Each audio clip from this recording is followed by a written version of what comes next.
ಸ್ನೇಹಿತರೆ, ಪುನೀತ್ ಕೆರೆಹಳ್ಳಿ ಎಂಬ ಯುವಕ ಭಾರತೀಯ ಜನತಾ ಪಕ್ಷದ ರಾಜ್ಯಾಧ್ಯಕ್ಷರನ್ನ ಶಾಸಕರುಗಳನ್ನು ಭೇಟಿ ಮಾಡ್ತಾ ಇರುವಂತಹ ಫೋಟೋಗಳು ಎಲ್ಲವೂ ಸಹ ವೈರಲ್ ಆಗ್ತಾ ಇದ್ದಾವೆ. ಪುನೀತ್ ಕೆರೆಹಳ್ಳಿ ಹೇಳ್ತಾ ಇದ್ದಾರೆ, ಬಾಂಗ್ಲಾದೇಶಿಗರನ್ನು ನಾನು ಪತ್ತೆ ಹಚ್ಚಿದ್ದು ನ್ಯಾಯಾಲಯ ನನಗೆ ಶಬಾಷ್ಗಿರಿ ಕೊಟ್ಟಿದೆ ಅನ್ನೋ ರೀತಿಯಲ್ಲಿ ಮಾತನಾಡ್ತಾ ಇದ್ದಾರೆ. ಪುನೀತ್ ಕೆರೆಹಳ್ಳಿಗೆ ಕೆಲಸ ಮಾಡಲಿಕ್ಕೆ ಹೇಳ್ಬೇಕ್ರಿ. ಯಾರಾದರೂ ತಿಳಿದವರು ಆ ವ್ಯಕ್ತಿಗೆ ಏನಾದರೂ ಕೆಲಸ ಮಾಡಲಿಕ್ಕೆ ಹೇಳಿ, ದುಡಿಯೋದಕ್ಕೆ ಹೇಳಿ. ಈ ಸೃಷ್ಟಿ ಪ್ರತಿಯೊಬ್ಬ ವ್ಯಕ್ತಿಗೂ ದುಡಿಯೋದಕ್ಕೆ ಹೇಳಿ, ದುಡಿದು ತಿನ್ನಬೇಕು ಅಂತೇಳಿ ಹೇಳಿರುವಂಥದ್ದು. ಇವರು ದುಡಿಮೆನೇ ಮರೆತು ಬಿಟ್ಟವ್ರೆ. ದುಡಿಮೆ ಮರೆತು ಈ ಹಿಂದುತ್ವ ಈ ದೇಶಭಕ್ತಿ ಅಂತ ಹೇಳ್ಕೊಂಡು ಇಡೀ ವ್ಯವಸ್ಥೆಯನ್ನು ಹಾಳು ಮಾಡ್ತಾ ಇದ್ದಾರೆ. ಇವತ್ತು ಭಾರತೀಯ ಜನತಾ ಪಕ್ಷದ ರಾಜ್ಯಾಧ್ಯಕ್ಷರನ್ನ ಭೇಟಿ ಮಾಡೋದು, ಅವ್ರನ್ನ ಭೇಟಿ ಮಾಡೋದು ಸರಿ. ಪುನೀತ್ ಕೆರೆಹಳ್ಳಿ ನಾಳೆ ದಿವಸ ಭಾರತೀಯ ಜನತಾ ಪಕ್ಷದ ಸರ್ಕಾರ ಬರುತ್ತೆ ಅಂತ ಇಟ್ಕೊಳ್ಳಿ. ಆವಾಗ ಸರ್ಕಾರ ಈ ವ್ಯಕ್ತಿನ ರಕ್ಷಣೆ ಮಾಡ್ತಾ ಸರ್ಕಾರ ಈ ವ್ಯಕ್ತಿಯ ಮೇಲೆ ಕೇಸುಗಳನ್ನು ಹಾಕಿರುವಂಥದ್ದು. ಭಾರತೀಯ ಜನತಾ ಪಕ್ಷ ಸರ್ಕಾರ ಇದ್ದಾಗೂ ಈ ವ್ಯಕ್ತಿಯ ಮೇಲೆ ಕೇಸುಗಳಾಗಿದ್ದಾವೆ, FIRಗಳಾಗಿದ್ದಾವೆ, ಈ ವ್ಯಕ್ತಿ ಮೇಲೆ ಕೇಸುಗಳಿದ್ದಾವೆ. ನಾಳೆ ಈ ಸರ್ಕಾರ ಬಂದರೆ ಈ ಪುನೀತ್ ಕೆರೆಹಳ್ಳಿಯನ್ನು ಸಮರ್ಥನೆ ಮಾಡಿಕೊಳ್ಳುವಂತಹ ಇವರು ನಾಳೆ ಯಾವ ರೀತಿ ನ್ಯಾಯ ಒದಗಿಸ್ತಾರೆ? ಬಾಂಗ್ಲಾದೇಶಿಕರನ್ನು ನಾವು ಪತ್ತೆ ಹಚ್ಚಿಬಿಟ್ವಿ, ನಾವು ಓಡಿಸ್ಬಿಡ್ತೀವಿ. ಲಕ್ಷಾಂತರ ಜನ ಭಾರತದಲ್ಲಿದ್ದಾರೆ, ಕೋಟ್ಯಾಂತರ ಜನ ಭಾರತದಲ್ಲಿದ್ದಾರೆ, ಲಕ್ಷಾಂತರ ಜನ ಬೆಂಗಳೂರಿನಲ್ಲಿ ಕರ್ನಾಟಕದಲ್ಲಿದ್ದಾರೆ. ತೋರ್ಪಡಿಕೆಗೆ ರೀಲ್ಸ್ ಮಾಡೋದಕ್ಕೋಸ್ಕರವಾಗಿ ನಾವು ಹೋರಾಟ ಮಾಡ್ತಾ ಇದ್ದೀವಿ ಅಂತ ತೋರಿಸ್ಕೊಳ್ಳೋದಕ್ಕೋಸ್ಕರವಾಗಿ ಒಂದು 4-5 ಮನೆಗಳಿಗೆ ಹೋಗಿ ಆಧಾರ್ ಕಾರ್ಡ್ಗಳನ್ನು ತೋರಿಸಿ ನಮ್ಮ ಇರುವಿಕೆಯನ್ನು ಹೇಳ್ತಾ ಇದ್ದೀರಲ್ಲ ನೀವು. ಭಾರತೀಯ ಜನತಾ ಪಕ್ಷ ಇವತ್ತು ಕೇಂದ್ರದಲ್ಲಿ ಆಡಳಿತ ಮಾಡ್ತಾ ಇದೆಯಲ್ಲ, ಯಾವ ಬಾರ್ಡ್ರಿಂದ ಒಳಗಡೆ ಬರ್ತಾ ಇದ್ದಾರಲ್ಲ, ಅದರ ಬಗ್ಗೆ ಏನೂ ಇಲ್ಲ.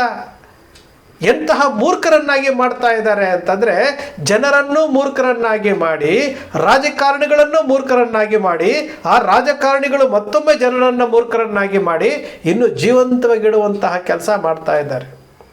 ದುಡಿಯೋದಕ್ಕೆ ಹೇಳ್ಬೇಕ್ರಿ. ಹಿಂದೂ ಧರ್ಮ ಅಪಾಯದಲ್ಲಿದೆ ಅಂತ ಮಾತನಾಡ್ತಿರಲ್ಲ. ಹಿಂದೂ ಧರ್ಮ ಅಪಾಯದಲ್ಲಿಲ್ಲ. ಹಿಂದೂ ಧರ್ಮವನ್ನು ಬಳಸ್ಕೊಂಡು ಇವರು ಹೊಟ್ಟೆ ತುಂಬಿಸ್ಕೊಳ್ಳೋಕ್ಕೋಸ್ಕರವಾಗಿ ಪದೇ ಒಂದೊಂದೇ ಸ್ಟೋರಿಗಳನ್ನು ಹೇಳ್ತಾ ಇದ್ದಾರಲ್ಲ. ಹಿಂದೂ ಧರ್ಮಕ್ಕೆ ಭಾಷಣ ಮಾಡ್ತಾರಲ್ಲ, ಹಿಂದೂ ಧರ್ಮವನ್ನು ಬಲಿಷ್ಠ ಮಾಡಬೇಕು, ಹಿಂದೂ ಧರ್ಮಕ್ಕೆ ಹೆಚ್ಚಿನ ಸಂಖ್ಯೆಯಲ್ಲಿ ಜನಸಂಖ್ಯೆ ಆಗಬೇಕು ಅಂತ ಹೇಳ್ತಾರಲ್ಲ. ಎಷ್ಟು ಜನ ಇವತ್ತು ಹೋರಾಟಗಾರರು ಮದುವೆ ಮಾಡಿಕೊಂಡಿದ್ದಾರೆ, ಎಷ್ಟು ಜನ ಅಧಿಕೃತವಾಗಿ ಮಕ್ಕಳನ್ನು ಮಾಡ್ಕೊಂಡಿದ್ದಾರೆ? ಇಲ್ಲ. ಹಚ್ಚ್ರಿ. ಇವರು ಯಾರ್ಯಾರಿದ್ದಾರಲ್ಲ, ಪುನೀತ್ ಕೆರೆಹಳ್ಳಿ, ಚಕ್ರವರ್ತಿ ಸೂಲಿಬೆಲೆ, ಇವರೆಲ್ಲನೂ ಮದುವೆ ಆಗಿಲ್ಲ ಅಲ್ವಾ? ಇವರಿಗೆಲ್ಲ ಮದುವೆ ಮಾಡಿ ಒಂದು ಕೆಲಸ ಮಾಡಲಿಕ್ಕೆ ಹೇಳಿ, ಒಂದು ಕೆಲಸ ಮಾಡಿ ಜವಾಬ್ದಾರಿಯುತವಾಗಿ ಕೆಲಸ ಮಾಡಲಿಕ್ಕೆ ಹೇಳಿ.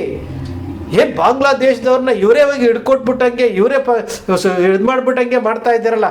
ಸರ್ಕಾರಗಳೇ ಹಾಕಿದ್ದಾವೆ. ಕೇಂದ್ರ ಸರ್ಕಾರದ ವೈಫಲ್ಯ ಅಲ್ವಾ ಇದು? ಭಾರತೀಯ ಜನತಾ ಪಕ್ಷ ಕರ್ನಾಟಕದಲ್ಲಿ 3 ವರ್ಷದ ಹಿಂದೆ ಅಧಿಕಾರದಲ್ಲಿತ್ತಲ್ಲ, ಅವಾಗ ಬಾಂಗ್ಲಾದೇಶಿಗರು ಬಂದಿರಲಿಲ್ವಾ ಅವರು? ಅವತ್ತು ತಪ್ಪಲ್ವಾ ಅದು? ಭಾರತೀಯ ಜನತಾ ಪಕ್ಷ ಜವಾಬ್ದಾರಿಯುತವಾದಂಥ ವಿರೋಧ ಪಕ್ಷದಲ್ಲಿದೆ. ಇವರು ಇಂತಹ ವ್ಯಕ್ತಿಗಳು, ಈ ವ್ಯಕ್ತಿಯ ಮೇಲೆ ಎಷ್ಟೊಂದು ಕೇಸುಗಳಿದ್ದಾವೆ, ಎಷ್ಟೊಂದು ದುಂಬಿ ಕೇಸುಗಳಿದ್ದಾವೆ. ಇಂಥವ್ರನ್ನ ನೀವು ಸಮರ್ಥನೆ ಮಾಡ್ಕೊಳ್ತೀರಿ ಅಂತಂದರೆ ನಿಮ್ಮ ನೈತಿಕತೆಯ ಬಗ್ಗೆ ನಾವು ಪ್ರಶ್ನೆ ಮಾಡಬೇಕಾಗತ್ತೆ. ನಿಮ್ಮ ಶಿಸ್ತಿನ ಪಕ್ಷ ಅಂತ ಹೇಳ್ಕೊಳ್ತಾ ಇರುವಂಥವರು ನೀವು ಉತ್ತರ ಕೊಡಬೇಕಾಗತ್ತೆ. ನಾಳೆ ದಿವಸ ಅಧಿಕಾರಕ್ಕೆ ಬರ್ತೀರಿ, ಅಧಿಕಾರಕ್ಕೆ ಬಂದಾಗ ನಿಮ್ಮ ನಿಲುವು ಏನಾಗಿರುತ್ತೆ ಅಂದರೆ, ತಪ್ಪು ಮಾಡಿದವ್ರಿಗೆ ನಾಳೆ ಸರ್ಕಾರ ಬಂದಾಗ ನಾವು ಅದನ್ನು ಕೇಸ್ ವಾಪಸ್ ತಗೊಂಡ್ಬಿಡ್ತೀವಿ, ನಾವು ನಿಮ್ಮ ಪರವಾಗಿರ್ತೀವಿ, ನೀವು ಮಾಡಿ ಒಬ್ಬ ಕೆಲಸ ಮಾಡದೇ ಇರುವಂತಹ ಒಬ್ಬ ವ್ಯಕ್ತಿಯನ್ನು ಕರ್ಕೊಂಡು ಬಂದು ಕೂರಿಸಿ ಅವರಿಗೆ ಒಂದಷ್ಟು ಒಂದು ಆರ್ಥಿಕ ಸಹಾಯ ಮಾಡ್ತೀರಿ ಅನ್ನೋ ಥರ ಮಾಡಿ ಇಡೀ ಒಬ್ಬ ಹೋರಾಟಗಾರನ ವೇಷದಲ್ಲಿರುವಂತಹ ಇವರಿಗೆ ನೀವು ಬೆಂಬಲ ಕೊಡ್ತಾ ಇದ್ದೀರಿ ಅಂತಂದರೆ ಹೇಳಿ, ಅವ್ರಿಗೆ ಬುದ್ಧಿವಾದ ಹೇಳಿ. ಪುನೀತ್ ಕೆರೆಹಳ್ಳಿ ಅವರೇ, ನೀವು ಮದುವೆ ಮಾಡ್ಕೊಳ್ಳಿ, ನಿಮಗೆ ತಂದೆ ತಾಯಿಗಳಿದ್ದಾರೆ, ನಿಮಗೆ ಕುಟುಂಬ ಇದೆ, ಮದುವೆ ಮಾಡ್ಕೊಳ್ಳಿ, ಸಂಸಾರಿಯಾಗಿ ಕೆಲಸ ಮಾಡಿ. ಅದ್ರ ಜೊತೆಗೆ ಉಳಿದಿದ್ದಾಗ ನಿಮ್ಗೇನಾದರೂ ಆಯಿತು ಅಂದರೆ ಹಿಂದೂ ಧರ್ಮದಲ್ಲಿ ಏನಾದರೂ ಸೇವೆ ಮಾಡಬೇಕು ಅಂತಂದರೆ ಆ ಉಳಿದಿರೋ ಸಮಯದಲ್ಲಿ ಮಾಡಿ ಅಂತ ಹೇಳಿ. ಅದನ್ನು ಹೇಳಿದಾಗ ಮಾತ್ರ ನೀವು ನಿಮ್ಮ ರಾಜಕೀಯ ಪಕ್ಷದಲ್ಲಿ ಗುರುತಿಸ್ಕೊಂಡಿದ್ದೀರಲ್ಲ, ಅವತ್ತು ನಿಮ್ಮನ್ನು ಶಬಾಷ್ಗಿರಿ ಅಂತ ಹೇಳ್ಬೋದು, ಶಬಾಷ್ಗಿರಿ ಕೊಡ್ಬೋದು ನಿಮಗೆ. ಅದು ಬಿಟ್ಟು ನೀವು ಬಾಂಗ್ಲಾದೇಶಿಗರನ್ನು ಜೀವಂತವಾಗಿ ಇಡಬೇಕು, ಆ ಹೋರಾಟವನ್ನು ಜೀವಂತವಾಗಿಡಬೇಕು. ಇಂತಹ ಯುವಕರನ್ನು ಮುಂದಕ್ಕೆ ಬಿಡಬೇಕು, ಹಿಂದ್ಗಡೆ ಇರಬೇಕು. ಇದಲ್ಲ ರೀ ಹೋರಾಟ, ಇದಲ್ಲ ರಾಜಕೀಯ. ರಾಜಕೀಯ ಅಂದರೆ ಬೇರೆ. ಜನರಿಗೋಸ್ಕರವಾಗಿ ಇವತ್ತು ಬಾರ್ಡ್ರ್ ಕಾಯೋದಕ್ಕೋಸ್ಕರವಾಗಿ ಬಡ್ಜೆಟ್ನಲ್ಲಿ ಎಷ್ಟು ಪರ್ಸೆಂಟ್ ಇದೆ ರಕ್ಷಣಾ ಇಲಾಖೆಗೆ, ಎಷ್ಟು ಪರ್ಸೆಂಟ್ ರಕ್ಷಣಾ ಇಲಾಖೆಗೆ ಹಣ ತೆಗೆದಿಡ್ತಾ ಇದ್ದಾರೆ? 20% ಬಡ್ಡಿ ಕಟ್ತಾ ಇದ್ವಿ. ಯಾತಕ್ಕೆ? ಒಂದು ವರ್ಷಕ್ಕೆ 17 ಲಕ್ಷ ಕೋಟಿ ರೂಪಾಯಿ ಇವತ್ತು ಸಾಲ ಮಾಡ್ತಾ ಇದ್ದೀವಿ ಅಂತಂದರೆ ಯಾತಕ್ಕೋಸ್ಕರವಾಗಿ? ರಕ್ಷಣೆ ಮಾಡೋದಕ್ಕೋಸ್ಕರವಾಗಿ. ಅಂಥ ರಕ್ಷಣೆ ಮಾಡೋವಂಥ ಸ್ಥಳವನ್ನು ಭೇದಿಸಿ ಇವರು ಬಾಂಗ್ಲಾದೇಶದಿಂದ, ಪಾಕಿಸ್ತಾನದಿಂದ, ಅಫ್ಘಾನಿಸ್ತಾನದಿಂದ, ಬೇರೆ ಬೇರೆ ದೇಶದಿಂದ ಭಾರತದಕ್ಕೆ ಬರ್ತಾರೆ ಅಂತಂದರೆ ವೈಫಲ್ಯ ಯಾರ್ದು?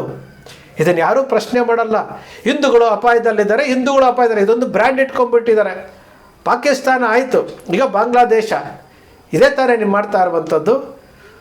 ಇಂತಹ ವ್ಯಕ್ತಿಗಳಿಗೆ ಫಸ್ಟು ಕಾಯಕ ಮಾಡ್ಯಕ್ಕೆ ಕೇಳ್ರಿ, ದುಡಿಮೆಗೆ ಹಚ್ಚಿರಿ ಇವರಿಗೆಲ್ಲನೂ. ಇಂತಹ ವ್ಯಕ್ತಿಗಳನ್ನು ಪೋಷಣೆ ಮಾಡಿಕೊಂಡು ಒಂದು ರಾಷ್ಟ್ರೀಯ ಪಕ್ಷವಾಗಿದ್ಕೊಂಡು ನಿಮ್ಮ ನಿಲುವುಗಳಿದಾವಲ್ಲ, ನಿಮ್ಮ ನಿಲುವುಗಳಿಗೆ ನಾಳೆ ದಿವಸ ನೀವೇ ಬೆಲೆ ತರಬೇಕಾಗುತ್ತೆ. ನಾಳೆ ಅಧಿಕಾರಕ್ಕೆ ಬಂದಾಗ ಇಂಥವರ ಉಪಟಳ ಜಾಸ್ತಿ ಆಗುತ್ತೆ. ನಮ್ಮ ಸರ್ಕಾರ ಇದೆ ಅಂತೇಳಿ ಮತ್ತೇನೇನೋ ಮಾಡಲಿಕ್ಕೆ ಹೋಗ್ತಾರೆ. ಹಿಂದೂ ಧರ್ಮ ಒಬ್ಬ ವ್ಯಕ್ತಿಯಿಂದ ಇಬ್ಬರು ಮೂರು ಜನದಿಂದ ಉಳಿಯೋದಿಲ್ಲ. ಹಿಂದೂ ಧರ್ಮವನ್ನು ಮೊಘಲರು ಏನು ಮಾಡ್ಕೊಳಕ್ಕಾಗಿಲ್ಲ, ಬ್ರಿಟಿಷರು ಏನು ಮಾಡ್ಕೊಳಕ್ಕಾಗಿಲ್ಲ. ಈಗ ಬಂದ್ಬಿಟ್ಟು ನಾನು ಹಿಂದೂ ರಕ್ಷಣೆ ಮಾಡ್ತೀನಿ ಅಂತ ಬಂದವ್ರ ಕಡೆಯಿಂದ ಏನು ರಕ್ಷಣೆ ಮಾಡಲಿಕ್ಕಾಗತ್ತೇನ್ರಿ? ಧರ್ಮ ಅನ್ನೋದು ಬಲಿಷ್ಠವಾಗಿದೆ. ನನ್ನ ಹಿಂದೂ ಧರ್ಮ ಬಲಿಷ್ಠವಾಗಿದೆ. ಇವರು ಧರ್ಮವನ್ನು ಬಳಸ್ಕೊಂಡು, ದೇಶವನ್ನು ಬಳಸ್ಕೊಂಡು ಜನರನ್ನು ದಾರಿ ತಪ್ಪಿಸ್ತಾ ಇದ್ದಾರಲ್ಲ, ಇದೆಲ್ಲವೂ ಸಹ ಕೊನೆ ಆಗಬೇಕು. ಜನ ಪ್ರಶ್ನೆ ಮಾಡೋದಿಲ್ಲ. ಕೇಸರಿಯನ್ನು ತೊಟ್ಕೊಂಡ್ಬಿಟ್ಟು ನಾವು ಹಿಂದೂವನ್ನು ರಕ್ಷಣೆ ಮಾಡ್ತೀವಿ, ಹಿಂದೂ ಧರ್ಮವನ್ನು ರಕ್ಷಣೆ ಮಾಡ್ತೀನಿ ಅಂತ ಹೋಗ್ತಿರಲ್ಲ, ಫಸ್ಟು ಹಿಂದೂ ಧರ್ಮದಲ್ಲಿರುವಂಥ ಉಳುಕುಗಳನ್ನು ತೆಗಿರಿ. ಹಿಂದೂ ಧರ್ಮದಲ್ಲಿ ಉಳುಕನ್ನು ತೆಗಿರಿ.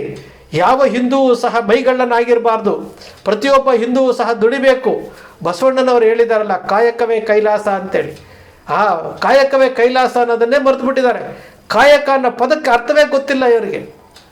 ಇವ್ರು ನೋಡಿ, ನೀವು ಗಮನಿಸಿ ನೋಡಿ, ಇವರೆಲ್ಲ ಧರ್ಮ ಪ್ರಚಾರಕರಂತೆ, ಇವರೆಲ್ಲನೂ ಪೂರ್ಣ ಪ್ರಮಾಣದ ಕಾರ್ಯಕರ್ತರಂತೆ. ಯಾರು ಹೇಳಿದ್ದು ನಿಮಗೆಲ್ಲನೂ ಇದೆಲ್ಲ ಮಾಡೋಕ್ಕೆ? ಯಾರು ಹೇಳಿದ್ದು?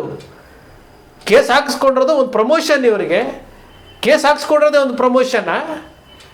ಹಾಗಾದರೆ ದೇಶದಲ್ಲಿರುವಂಥ 80% ಹಿಂದೂಗಳನ್ನು ಇವರು ರಕ್ಷಣೆ ಮಾಡ್ತಾರಾ? ಇದು ನಮ್ಮ ದೇಶದ ಇವತ್ತಿನ ದಯನೀಯ ಸ್ಥಿತಿಗೆ ನಾವುಗಳೇ ಕಾರಣಕರ್ತರಾಗ್ತಾ ಇದ್ದೀವಿ. ವಿಜೇಂದ್ರರವರಾಗಿರ್ಬೋದು, ಆರ್ ಅಶೋಕ್ ಆಗಿರ್ಬೋದು, ನೀವೆಲ್ಲ ಸದನದಲ್ಲಿ ಮಾತಾಡ್ತಿದ್ದೀರಲ್ಲ, ನಾಳೆ ಇದೇ ನಿಮಗೆ ತಿರುಗುಬಾಣ ಆಗುತ್ತೆ. ಹಿಂದೂ ಧರ್ಮದ ಹೆಸರಿನಲ್ಲಿ ಇವರು ದುಡಿದೆ, ಕೆಲಸ ಮಾಡದೆ, ಧರ್ಮವನ್ನು ಬಳಸ್ಕೊಂಡು ಇವರು ನಾವೇನೋ ಸಾಧನೆ ಮಾಡ್ತಾ ಇದ್ದೀನಿ ಅಂತ ಹೋಗ್ತಾ ಇದ್ದಾರಲ್ಲ, ಎಲ್ಲದಕ್ಕೂ ಪ್ರಶ್ನೆ ಮಾಡುವಂತಹ ಸಮಯ ಬರುತ್ತೆ. ಧರ್ಮವನ್ನು ಬಳಸ್ಕೊಳ್ಳೋಕೆ ಹೋಗಬೇಡಿ, ದೇಶವನ್ನು ಬಳಸ್ಕೊಳ್ಳೋಕೆ ಹೋಗಬೇಡಿ. ನಾವು ಪದೇ ಹೇಳ್ತಾ ಇದ್ದೀನಿ, ಪುನೀತ್ ಕೆರೆಹಳ್ಳಿ ಅಂತಹ ಯುವಕರು ಒಂದಷ್ಟು ಜನ ಇದ್ದಾರೆ. ಇಡೀ ಕರ್ನಾಟಕದಲ್ಲಿ ಬೆರಳೆಣಿಕೆಯಷ್ಟು ಜನ ಇದ್ದಾರೆ. ಅವರಿಗೆ ಕೆಲಸ ಮಾಡಲಿಕ್ಕೆ ಹಚ್ಚಿರಿ, ಏನಾದರೂ ಒಂದು ಉದ್ಯೋಗ ಕೊಡ್ರಿ. ಸಂಸಾರಿಯಾಗಿ ಮದುವೆಯಾಗಿ ಮಕ್ಕಳನ್ನು ಮಾಡಿಕೊಂಡು ಹಿಂದೂ ಧರ್ಮದಲ್ಲಿ ತಮ್ಮದು ಒಂದು ಪಾಲಿರಲಿ ಅನ್ನೋದು ರೀತಿಯಲ್ಲಿ ಅವ್ರಿಗೂ ಹೇಳ್ಕೊಡಿ. ಅದು ಬಿಟ್ಟು ನೀನು ಹೋರಾಟ ಮಾಡು, ನಿಮ್ಮ ಜೊತೆಲಿ ನಾವು ಇರ್ತೀವಿ ಅಂತೇಳಿ ಪೇಪರ್ಗಳಿಗೆ, ಫೋಟೋಗಳಿಗೆ ಫೋಸ್ ಕೊಡೋದಲ್ಲ. ಸ್ನೇಹಿತರೆ, ನಿಮ್ಮ ಅಕ್ಷರ ಮೀಡಿಯಾ ಸೃಷ್ಟಿ ಮಾಡೋದಿಲ್ಲ, ಕಲ್ಪನೆ ಮಾಡೋದಿಲ್ಲ, ವಾಸ್ತವದ ವಿಚಾರವನ್ನು ವಿಶ್ಲೇಷಣೆ ಮಾಡುತ್ತೆ. ನಿಮ್ಮ ಅಕ್ಷರ ಮೀಡಿಯಾದ ವಿಶ್ಲೇಷಣೆ ನಿಮ್ಗೆ ಇಷ್ಟ ಆಯಿತು ಅಂದರೆ ಸಬ್ಸ್ಕ್ರೈಬ್ ಆಗಲಿಲ್ಲ ಅಂದರೆ ಸಬ್ಸ್ಕ್ರೈಬ್ ಮಾಡ್ಕೊಳ್ಳಿ. ಪಕ್ಕದಲ್ಲಿ ಕಾಣುವಂಥ ಬೆಲ್ ಐಕಾನ್ ಪ್ರೆಸ್ ಮಾಡಿ, ಶೇರ್ ಮಾಡಿ, ಪ್ರೋತ್ಸಾಹ ನೀಡಿ.